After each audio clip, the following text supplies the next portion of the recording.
got color in your cheeks? Do you ever get that feel that you can't shift, the tide that sticks around like summits in your teeth? Are there some aces up your sleeve? Have you no idea that you're in deep? I dreamt about you nearly every night this week. How many secrets can you keep? Cause there's this tune I found that makes me think of you somehow, and I play it on repeat until I fall asleep, spilling drinks on my settee. Do I wanna know if this feeling flows both ways? Sad to see you go, sorta hoping that you'd stay. And we both know that the nights were mainly made for saying things that you can't say tomorrow day. Crawling back to you, never thought I'd calling when you're at you, cause I always do. Maybe I'm too busy being lost to fall for somebody new. Now I thought it through, crawling back to you. So have you got the goods? Been wondering if your heart's still open, and if so, I wanna know what time it should. Simmer down and poker up. I'm sorry to interrupt, it's just I'm constantly on the cusp. I've tried and to kiss you. I don't know if you feel the same as I do. We could be together if you wanted to. Do I wanna know if this feeling flows both ways? Sad to see you go. Was sorta hoping that you'd stay. And we both know that the nights were mainly made for saying things that you can't say tomorrow day. Crawling back to you, and I thought I'd call when you've had a few, like I always do. Maybe I'm too busy being lost to fall for somebody new. Now I thought it through, crawling back to you. If this feeling flows both ways, thought hoping that you'd stay. And we both know that the nights were mainly made for saying things that you can't say tomorrow day. Do I wanna know? Too busy being lost to fall. Sad to see you go. Ever thought of calling down? Do you want me cry?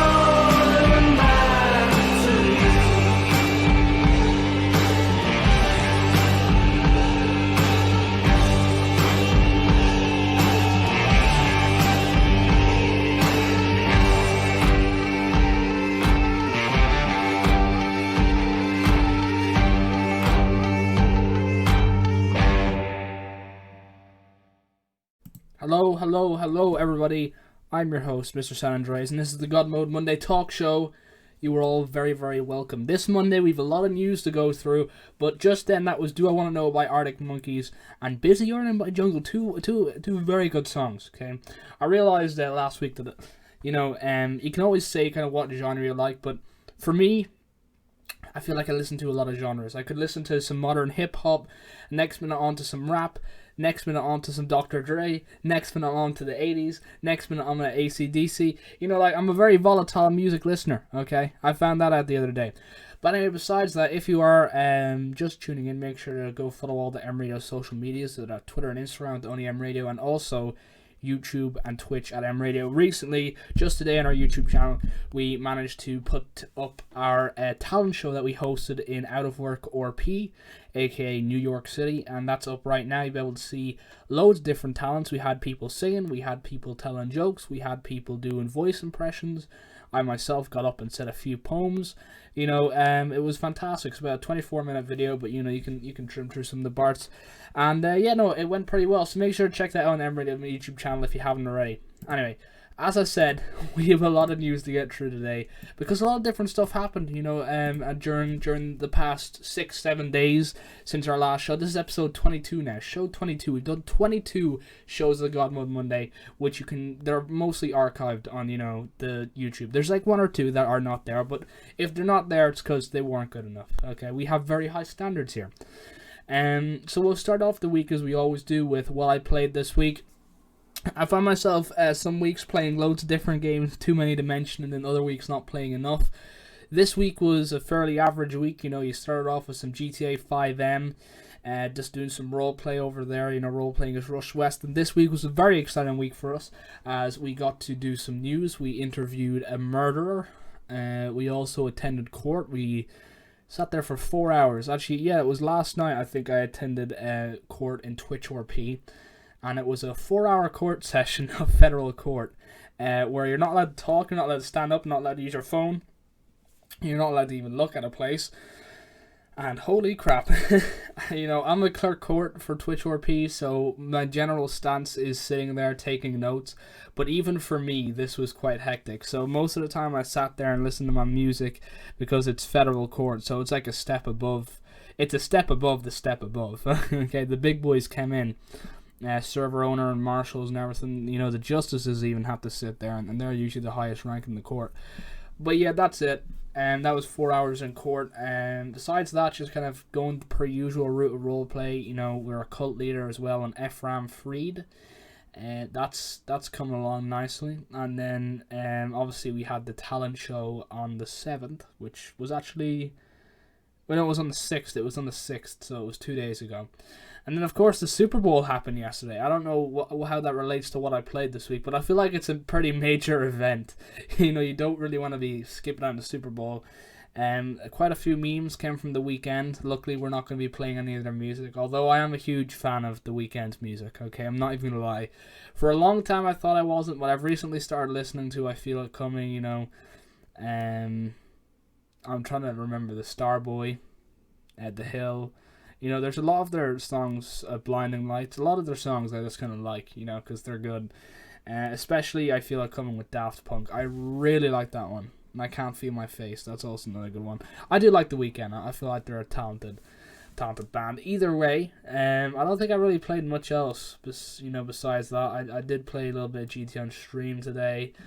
I haven't really played much games this week, for the simple fact. I played Minecraft, actually.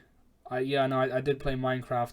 It was like 20 minutes before the podcast I had on Thursday. The Republic of Players. It's up on YouTube. You'll be able to see me there spanking in my own face.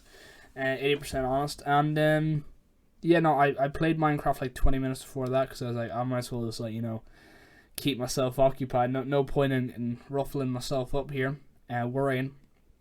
So I played Minecraft and that was fun. I'm building my own little house inside of a mountain. I know, how original. I know, original. Besides that, I didn't really play any other games this week. I've just been really busy, work-wise, and doing stuff, and it's been fun. I've recently learned how to. I'm kind of mastering Premiere Pro right now, the editing software, and I'm also mastering Photoshop. So those are the two things I'm working on right now, kind of, refining my editing skills and using Photoshop. So I'm kind of doing that instead of playing games, and it's kind of funny because I'm doing a game on podcast, I'm not even playing games. But, I guess the one thing that keeps me kind of attracted to games is definitely streaming. It's funner, streaming games. Or playing them with your friends. Anyway, that's what I played this week. If you have different games that you played this week, you want me to take my outlook on it, or you want to give us a little bit of review, make sure to tag us in a Twitter post or ping us in our Discord and let us know what you played this week. Anyway, let's get straight on to the news, which is May, everybody. It is approaching fast. It is already the 8th of February while we're doing this show. It's already the 8th. It's kind of hard to believe. This You know, I'm usually not the kind of person who says, like, you know, months or years go by fast, because usually everything goes very slow for me. I don't know if that's because, you know, I'm usually in an environment where, you know, things seem drawn out. But, like, so far this year has went pretty fast. It's kind of hard to believe we're already into February. And, yeah, no, next month is May. So that's going to be a huge one right there. And next month for gaming is going to be absolutely huge. You have Resident Evil Village, you've Mass Effect, you've Deathloop, you've Biomutant. They're all landing in May, okay? Now, out of those 4 games, I might only be interested in playing one for 10 plus hours, but still, okay, but still. And the one that catches my eyes, and it's been catching my eyes since last year, was Deathloop. I am a huge fan of Deathloop. I can't wait to get my little greasy hands on Deathloop and play that shit, because it is going to be awesome. I have full confidence that Bethesda are not going to screw me over, and that Deathloop is going to be a solid game. The thing is, for anyone who doesn't know what Deathloop is, it's basically you're like an assassin and you're stuck in like a time frame where you have to keep doing the same assassination over and over again. But the thing is, there's another assassin in that kind of little time frame, and they're trying to kill you. So you have to come up with new ways to try and avoid them and break the death loop, you know. And it's really cool like that. And personally, I love it. You know, personally, I love the concept of it. I love the gameplay of it. If you haven't seen the gameplay of Deathloop, look it up. Okay, it's totally worth it. I think it's awesome. The trailer got me so excited.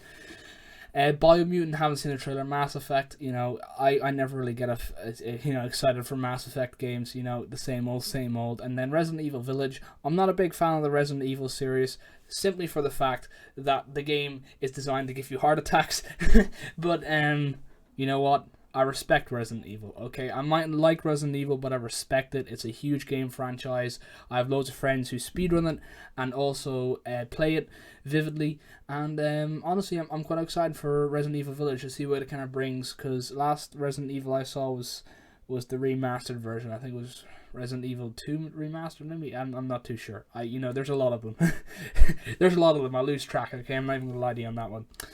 Either way, going on to the next piece of news, which is a bit exciting for Hitman fans. Hitman 3's location import function will be live by the end of February. So listen. I know we're sitting here looking forward to May, but February's got some good shit too, okay? February's got some good shit too.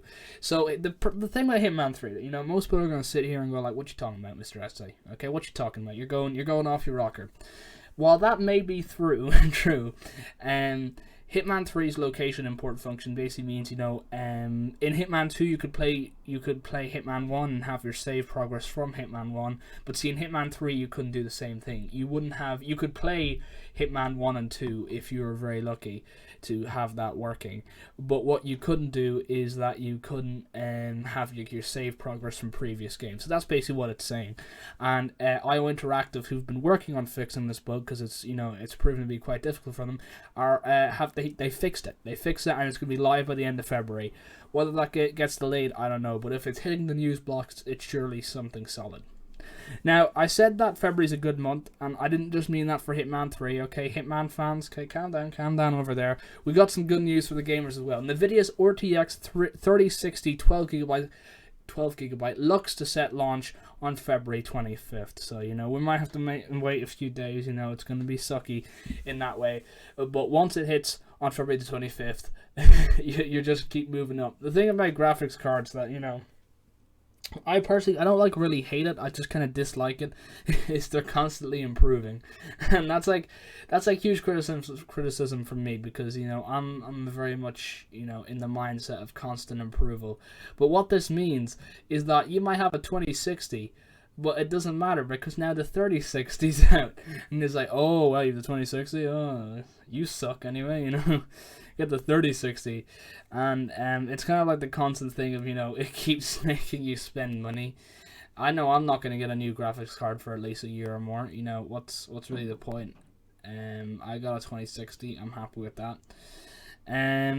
Moving on from graphics card, we don't want to get too technical on the show. Terraria creator cancels the Google Stadia port, after being locked out of his Google account. And direct quote, "I can't take this no other way than you deciding to burn this bridge. Consider it done." Or consider it burned. So the Terraria creator who had his game on Google Stadia has now said no, you can't have my game, which I guess is convenient for Google, because they recently closed down a lot of their production areas for the Stadia. We're actually talking about this on the Trop podcast, which you can find at the Republic of Players, and it's basically just going on about how Google Stadia is slowly but surely descending into madness. The idea is basically shutting down. So the technology is still there, and we kind of talked about how the concept of it and the technology is great. It's just the Google Stadia is it's not the right time right now. We're not there, and having to pay a subscription to play games that you're already paying for on top of the subscription, it's a stupid idea, and in my opinion it's a bit of a money grab. Really kind of thinking about it here, but either way, Google, what, I gotta respect the hustle on that sort of things. Trying to grab people's money, so good for you. Anyway, everyone's favorite Fortnite creator Ninja, everyone loves Ninja threatens to quit Fortnite for good over stream sniping. And here's a direct quote. Be warned, there is aggressive language in this. Good for you, man. Get your effing clip and send it to your buddies. End quote. So, per usual, Ninja is getting mad that he's bested by some stream snipers. He doesn't know if they're stream snipers. He's presuming they're stream snipers. You know what? Ninja, ever since 2017-18, he has provided us with a collection of beautiful clips of him yelling and cursing at underage kids for so-called stream sniping, even getting some of them banned at some stages. This is no kind of new thing, but I guess ever since Ninja has returned to Twitch after the downfall of Mixer, he just feels the need to just, take out his insult book and start cursing at some underage children for playing the game. It's always something that's kind of hilarious, to see like huge streamers, especially like Ninja. He's got 17 million followers on Twitch, the most out of anybody on the platform. I don't believe he brings in a lot of viewers. I think actually Pokimane, who is like 6-7 million, she has like 20,000 per stream. He has less than 10,000 at times. So, but he's still broadcasting to a large audience, and for him to say "good for you, man, get your effing clip, send it to your buddies," to a primary young audience, it's nothing wrong with the curse word. Everyone curses these days. It's kind of a natural thing. If you don't want your kid to hear cursing, well, simple solutions: don't let them use the internet. It's the aggressive manner in which it's put, and the context which is put. He's yelling at someone for, at the end of the day, simply playing the game. So what if they're stream sniping? You don't want to get stream sniped. Well, then there's ways to prevent that, like going into intermission screen while you land. That's something that I've seen some people use, like Nick A30 and Alexia. They have like their intermission screen on until they land, so you won't actually know where they are until you're in the game, and at that stage, it's a very low chance you even get to them. But it's not looking good for Ninja. Usually this brushes by, it's in the news for 2 or 3 days, and then everyone's like, oh yeah, we can't really be bothered to actually, continue this, which, is a sad state of affairs, really. But hey, that's the internet for you. Either way, going on to another record-breaking month for Steam. Steam sets another record at 26.4 million concurrent users. Now, I can't tell you in the last 22 shows how many times we've covered Steam setting new records for amount of concurrent users, and it's just getting to be a regular thing at this point. I think it's moving on to like the 4th or 5th time we've covered Steam getting another record. I think it began at like 20 million, and it's just been going up and up and up since. I think it really kind of shows, where the battle is between Epic Games Launcher and Steam. Steam's setting these records, and sure, Epic may be giving away all these free games, but at the end of the day, free games are, they're not going to pay for themselves. What pays for it is the users on the platform. So, well done, Steam. You've got a huge congratulations from everyone over here at the Mradio team. We appreciate it. Now going on to everyone's favourite game, Cyberpunk 2077 by CD Projekt Red. This 11GB Cyberpunk 2077 mod fixes the audio mix. Now, if you haven't heard, okay, it's a bit of a well-known secret that, Cyberpunk's a bit glitchy sometimes, Some would say that it came out of the oven a little bit too early. I would say that it is an absolute mess. As I said before, I love the concept of Cyberpunk 2077. I think it is a fantastic concept, but at the end of the day, that's what it is. It's a concept. What can you do? Some games land, some games fall. Cyberpunk, it was just pushed out of the oven way too early, and now everyone's just eating raw pizza, waiting for, hopefully that the heat from the oven will just cook it somehow. And Cyberpunk 2070, CD Projekt Red, they have released updates for it, but the launch of it was catastrophic to either one, really, preference to you. It was so bad that I don't know if the game will be able to recover. It was hyped up as being the game of the century, the game that's going to change all games, the game that's going to define games to come for years. And it didn't quite do that. In fact, it kind of showed us where gaming is at, really. And there was a lot of bugs. And as I said, I love the concept of Night City. I love the concept of everything that Cyberpunk 2077 was advertised as. But maybe a little bit too much money put into advertising and not enough money put into the staff team. But that's neither here nor there, because now modders that don't even work for CD Projekt Red are making mods to fix this stuff. And hopefully that'll do the job. When I first saw Cyberpunk, like a week early on the Rad Brad YouTube channel, it looked pretty decent to me. But the thing is, it looked pretty decent. Looks can be deceiving. And when you actually go into the game itself and try it for yourself and go into the world that was built, because there are such promises made as more immersive than Rockstar and Red Dead Redemption 2, by far my favorite game. NPC scheduling, an immersive world, a world that you could literally get lost in. You could literally get lost in it. It's that type of game, and that's what was promised of us and more from CD Projekt Red. And the fact that it wasn't delivered, it kind of just goes to show, because there was advertisements everywhere. There's an advertisement behind Joe Biden when he was doing a speech. That's the kind of money they put into it, and it is overall disappointing. To say it isn't a bad game, it's just a game for what it was sold as. It doesn't meet the expectations. This was sold as the game that's going to change games. And personally, I thought Watch Dogs Legion was going to be the game that's going to change games. That phrase nowadays is thrown around so frequently. The game that's going to change games. And I personally believe that Legion was going to do that. Because the way that it was going to be set up, you can beat anyone in the game. Usually NPCs are a huge part of every game, but usually they're only kind of used as something to, say, oh, there's people in this world, so it's more immersive and it's more real. And you never really care about them, especially in the Grand Theft Auto universe. NPCs are more used as a slowing down ramp for your high speed chases than actual people. And the fact that in Watch Dogs Legion, those people, those NPCs that were cared about so little in other games, were going to become such a large part of your story, was a good concept, and it fell flat. And the thing with Cyberpunk is, for years people have been trying to compete with the worlds and the detail that Rockstar provides in their games, with Grand Theft Auto, with Red Dead Redemption 2. This was going to be the game that was going to do it. This was going to be the game that was going to compete in the market, and this was going to be the game to change it. It didn't do any of that stuff. And now the simple fact is, it's quite hilarious that modders, people who don't even work for the company, most of them probably work part-time at McDonald's. That's the simple truth.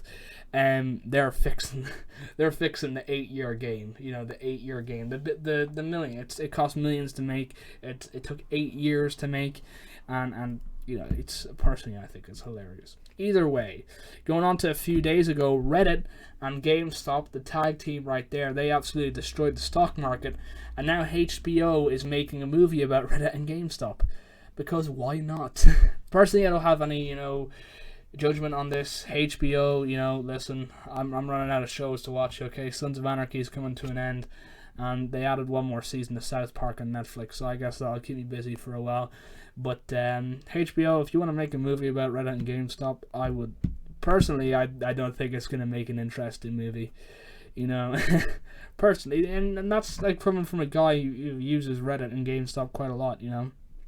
Heck, I grew up in GameStop. You know, like the best feeling was you completed a week on a Friday. You'd ask your mom, "Can you go to GameStop?" When she said yes, it was like, it's so exciting. You know, now if I go to GameStop, I'm like, I guess so. You know, I'm here. I might as well have a look around. But back then, it was like Jesus Christ coming down to greet you himself. You know, it was a major thing, and I feel like making a movie about it. You know. How's that going to work? Is it like a documentary? Like, if it's a documentary, you know, I can see how it could be informative, but it's not going to be life-changing. But like a movie about Reddit and GameStop, is it going to be like The Short Game? Is Ryan Gosling going to be there? I'd like to see, you know, someone like Steve. Oh my god, I forgot his name. The guy from The Office. Oh wow, that's actually shameful. I forgot his name. Either way, moving on. It'll be interesting to see how that plays out. Personally, I don't feel like it's going to make a good movie. You know, I couldn't even start to see how the plot goes. Like, what, the camera transitions to a guy in his basement on his computer on a Reddit forum, you know, typing some shit like, hey, we should go break the stock market and lose billionaires, you know, millions of money. You know, I personally feel like it doesn't really make a good concept. And I also think that if a movie was made, it wouldn't be told correctly. I feel like if a movie like this was made, it needs to be told correctly. And I feel like too many people would be personally involved in this, since this particular scenario lost a lot of rich people a lot of money. And I feel like they'd have way too much of an influence on the movie. Because listen, you know, Redditors, they're not going to have much of a say in the movie, because at the end of the day, they're just in Reddit. But the people who got affected by it, the millionaires, although it really doesn't affect them, since they still can wipe their ass with $1 million bill and be fine, I feel like they have way too much influence, and I feel like the movie wouldn't be told correctly, you know, personally. Anyway, I feel like that makes a good point for our music break. Next up is Drake with Passion for You, but if you haven't already and you're just tuning in, welcome to the Goblin Monday Talk Show, episode 22, and make sure to check out all the Mradio social medias, Twitter and Instagram, the only Mradio, Twitch and YouTube, Mradio. Next up is Drake, Passion Fruit.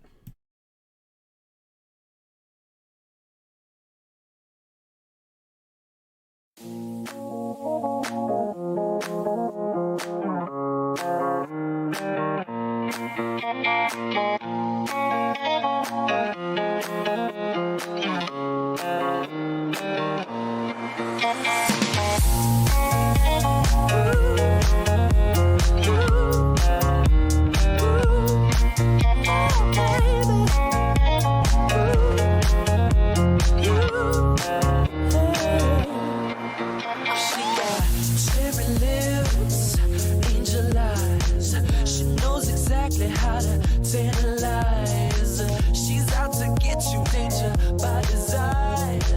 Cold-blooded vixen, she don't compromise. She's something mystical in color lights. So far from typical, but take my advice. Before you play with fire, do think twice. And if you get burned, don't be surprised. Lifted, drifting higher than the ceiling. Ooh, baby, it's the ultimate feeling. You got me lifted, feeling so gifted. Sugar, how you get so fly? Sugar, how you get so fly?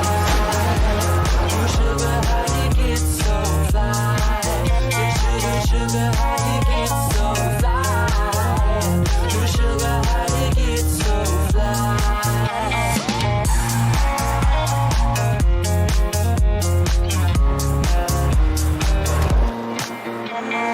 Sweet talking lady, love how you entice.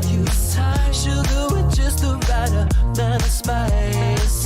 Charm in the loop and everyone's desire. She's out to get you, you can't run, you can't hide. She's something mystically, color lights I say, so far from typical, but take my advice. Before you play with fire, do think twice. And if you get burned, well baby, don't you be surprised. Lifted, drifting higher than the ceiling. Oh baby, it's the ultimate feeling. You got me lifted, feeling so gifted. Sugar, how you get so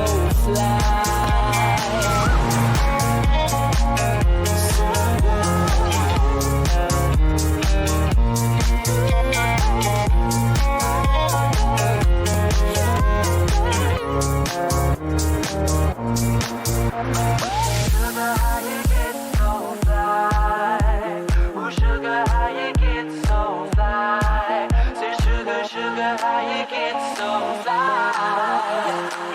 But you won't get me tonight.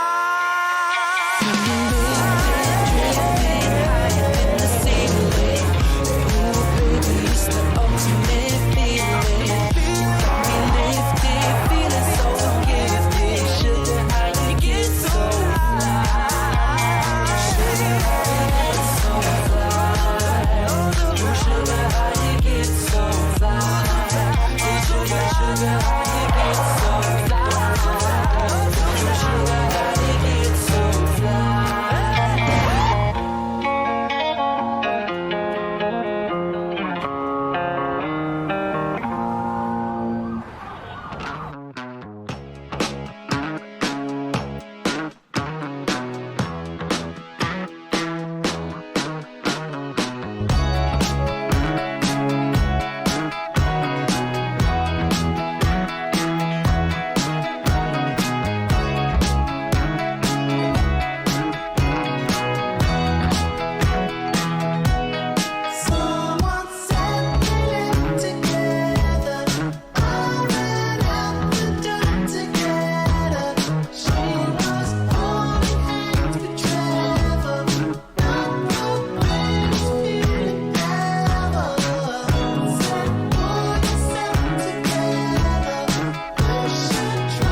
that was Tame Impala. The less I know, the better. That's such a weird band name, Tame Impala. Either way, that was them. The less I know, the better. It feels like a bit of a depression vibe song, but hey, I'm not a judge, so I will not judge. Anyway, this week, back in right into the news. If you haven't already, make sure to check out Mradio on all the social medias, Instagram and Twitter at Mradio, YouTube and Twitch at Mradio. We are back to go on Monday Talk Show, episode 22. Welcome back. I'm your host, Mr. San Andreas. And next up, I'm going to be talking about a little bit of Rust. Rust is a must. Maybe a bit of a bust. Rust is adding a softcore mode to make its opening hours a little less brutal, and it will involve less scream and pain and smashing keyboards. The 4 following changes will be made to Rust in a new mode called Softcore. When you're killed, half your inventory can be reclaimed by you at either a spell of your death or at a reclaimed terminal found at Bandit Town and the Outpost. Items in the reclaimed terminal will despawn after 2 hours. All players may now spawn at either Bandit Town or Outpost safe zones at any time, provided they are not flagged as hostile. You may only view the contents of a wounded player, and maximum team size is 4. This includes the number of people who can authorize at a tool cupboard or an auto turret. Wow, that was a difficult sentence. Cupboard. I haven't said that word in a long time. So yeah, that's Rust. Hopefully it will provide a little bit of a game experience for some Rust players. Personally, starting off in Rust is probably one of the most difficult things in gaming to do. So hopefully that mode will make it a little bit easier. Call of Duty maintained 100 million players in 2020, monthly players that is, and that was mostly thanks to Warzone being free. But a huge round of applause to Call of Duty, the franchise. That's a fantastic achievement to maintain 100 million players in 2020. That's a fantastic achievement. Talking about achievements, the top-ranked Valorant Pro has been banned for cheating. Tells Riot to prove it, and he literally said to Riot, just, prove it. Yasin Niseguk is barred from competing in official Riot competitions for another year. So he was banned for cheating. It hasn't been proved yet, but he's told Riot to prove it. So hopefully, I don't know what that means. That could mean like a number of things. But yeah, he's got a bit cocky there. Metro, Last Light, Redux, and Further King are free on Epic Games. So we're talking about Epic Games earlier on. So make sure to give Epic an old tingle on the telephone, and then pick up your 2 free games. I've picked up Metro, and I'm looking forward to playing it later on in the year. Beat Saber, the hit VR game, slashes VR sales records after shipping 4 million copies. Beat Saber was probably one of the most groundbreaking VR games, or the first one, and it's now slapped the record of VR sales out of the window. I personally enjoy Beat Saber. I think it's a fantastic game, fun for all the family, the whole shebang. So well done to Beat Saber. Codemasters has approved EA's 1.2 billion acquisition bid. The publisher hopes to put out racing games annually. How beautiful. How beautiful. EA is now... It wasn't enough to take over the soccer or football industry. It wasn't enough to take over the hockey and they don't actually have the basketball. Okay, that's good. That's Take-Two Interactive. It wasn't enough to take over the hockey, and I'm trying to think. Do they golf as well? The golf sport. They are now taking over racing games. Now we're actually discussing this in the Trop podcast, and about whether it's a good or bad thing. Personally, I think this is a bad thing, and for the simple reason it's EA. The point was brought up though that Codemasters will have more of a budget to work with, and they'll have better schedules. I personally don't believe that they'll have better schedules. I think that Codemasters will be pushed by EA to release yearly games annually, and I think that's a bad thing because they're going to be pushed against schedules. EA have been known to push out games too early and fix them mid-process, and I feel like the scheduling, sure, they might have a bigger budget, but they're going to be a lot tighter on time. And personally, I feel, especially with something like video games, especially racing, where, you know, mechanics are probably the most key part. You know, you're not relying on story, you're solely relying on mechanics. You know, and having time is brutal. And I feel like EA, you know, sure, they'll come in with money, but I feel like overall it'll be a bad step for the company. Talking about companies taking steps, Amazon's next CEO says they're going to keep trying to make a hit game. Andy Jassy sent an email to the employees that he believes Amazon Game Studios will eventually get it right. That's right, Amazon Game Studios. You didn't think it exists, but it does. It's been shipping games to you for years now. Andy Jassy, the new CEO, or the will-be new CEO after Jeff Bezos steps down, has said he's going to keep trying to make a hit game. How that's going to go, I don't know. Okay, so far, online subscriptions, especially for, you know, the Google Stadia, you know, that kind of genre, it hasn't worked. I don't really see why it'll work now either. You know, it's going to take time, it's going to take effort. You know, fair play to him for trying to attempt it. Whether it'll be pulled off, I don't know. That's, you know, that's up for debate. After banning 91,000 accounts in 2020, Rainbow Six Siege is taking more steps to dunk on cheaters. That's right, Ubisoft taking steps to banning cheaters. Who would have thought? Out of the ash comes a hero. Banned 91 accounts in 2020. That is nowhere near Activision's ban number of 300,000. But hey, 91,000, well done Ubisoft. You're making the gaming community a little bit safer and more enjoyable, so well done to you. Talking about Activision banning 300,000 accounts, they're also being sued over a Modern Warfare character, Mara. A writer says the character is based on one he created for a speculative villain pitch called November Renaissance? I can't, you know, it's Renaissance. Yeah, that is Renaissance. Had to double check there with Carl in the back of the studio. Carl says it is Renaissance. So Activision is getting, it's getting put under fire. I usually, you know, when you go against these big corporations, especially for something like, you know, character likeness, it's probably not going to work out, because let's be honest here. There's 7 billion people on this earth. The chance that you're going to be the only one to come up with a character, especially a character in, you know, an FPS environment, in a shooting environment, you know, it's not going to totally rely on, you know, people are going to have same ideas. People have had the same ideas for years. It's really just the people that act on it are kind of, you know, the ones who get the credit. And personally, you know, fair play to the writer for creating a character likeness to Mara, but for whether he actually came up with it and they stole it, you know, I find that unlikely. I just think there's a lot of people on Earth, and it's probably possible that, you know, the idea crossed paths. You know, people can have the same idea. I know it's a weird concept to embrace, but hey, it happens. Talking about embracing, Gearbox has been bought by Embracer Group in a $1.3 billion deal. Talk about big cash. First EA with $1.2 billion, now Embracer with $1.3 billion, and then freaking Microsoft with like $6 billion for Bethesda. Like, this is crazy. It's crazy money. You know, what if we actually stop paying all this money for freaking rights to make stuff and possibly put it towards the future on Earth? But no. Embracer wants the Borderlands maker developing a new IP studio, a new IP with new studios.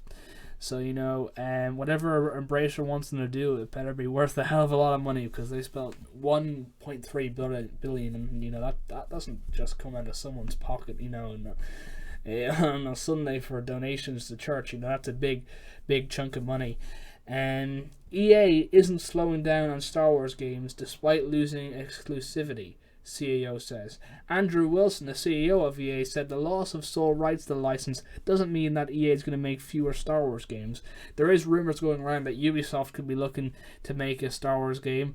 Honestly, I can't see how that is good at all.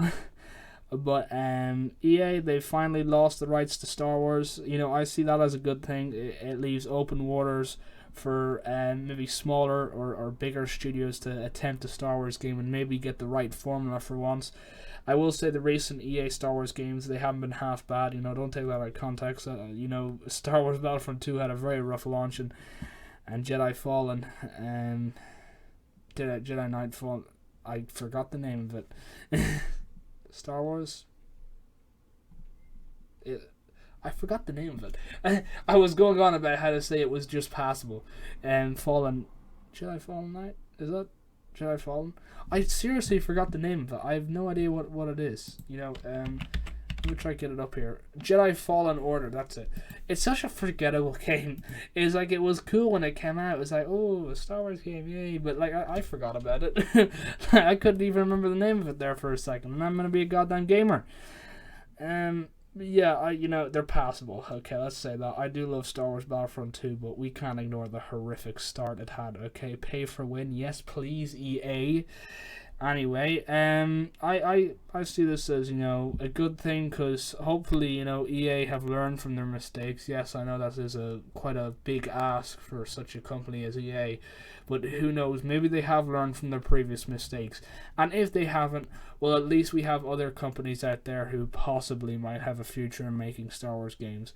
And the whole thing that I love about this is that, like, a small studio of actual people who care about Star Wars could actually come up and make a good game without having to worry about rights. So that's what I see. I see the potential in this move.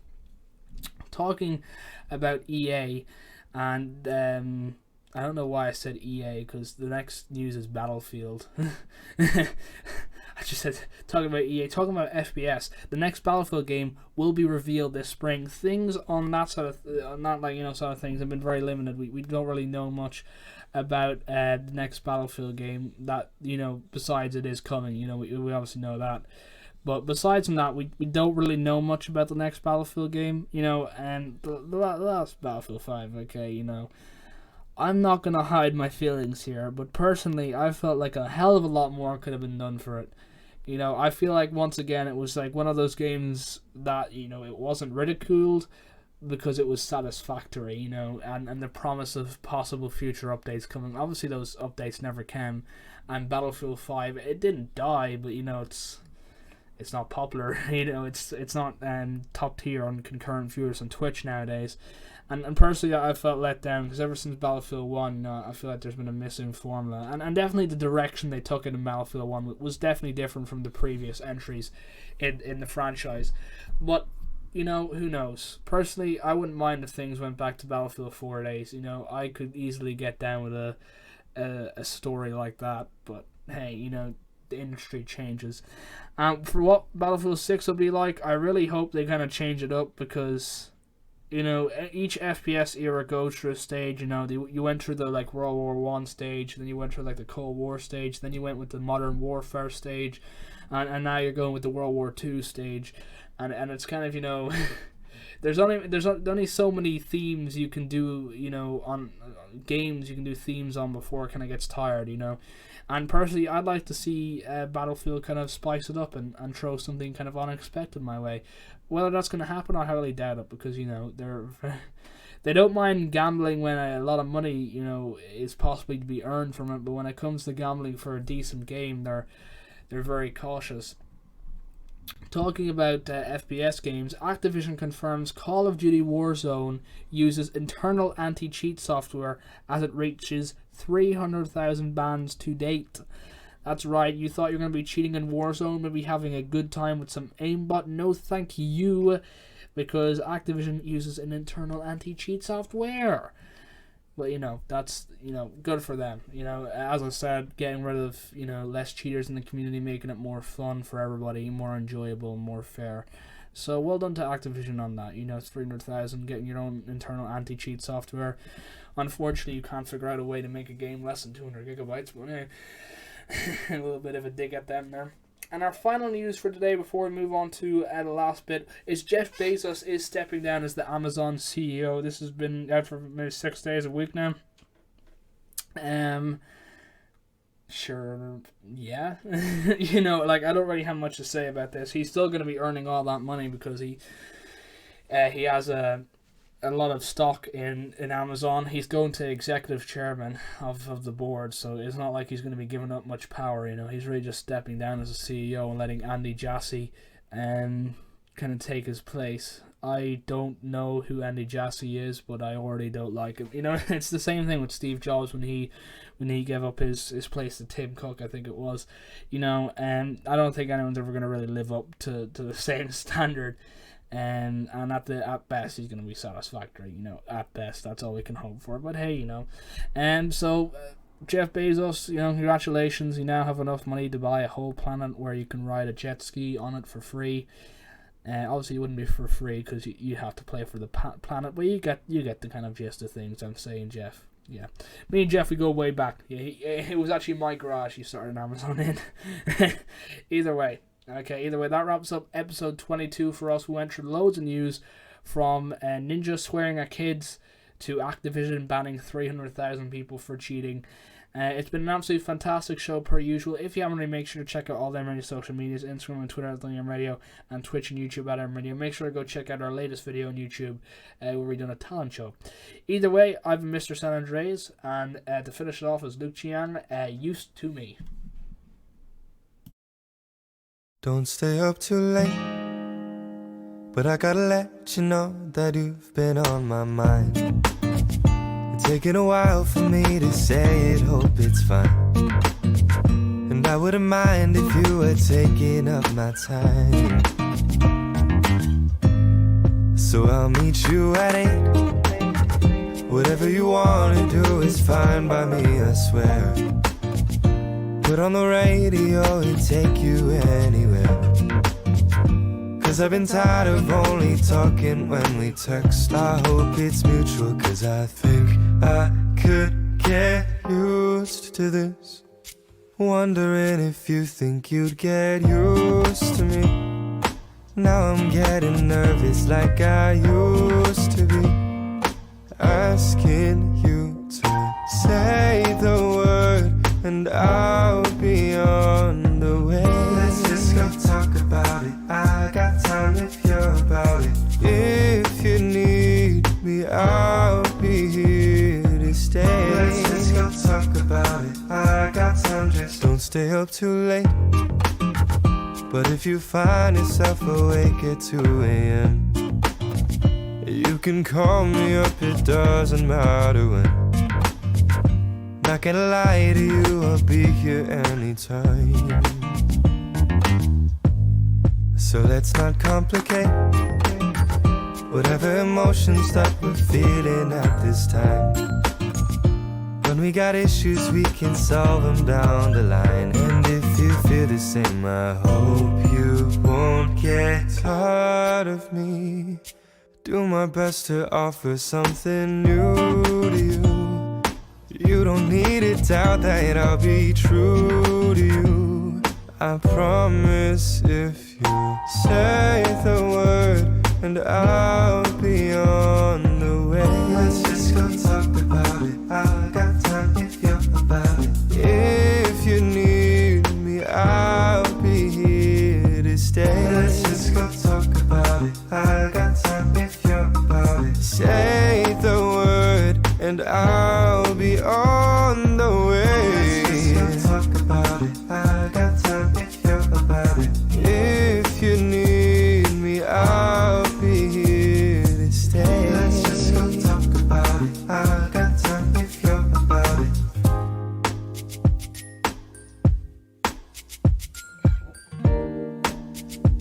Been a while since someone made me feel this way.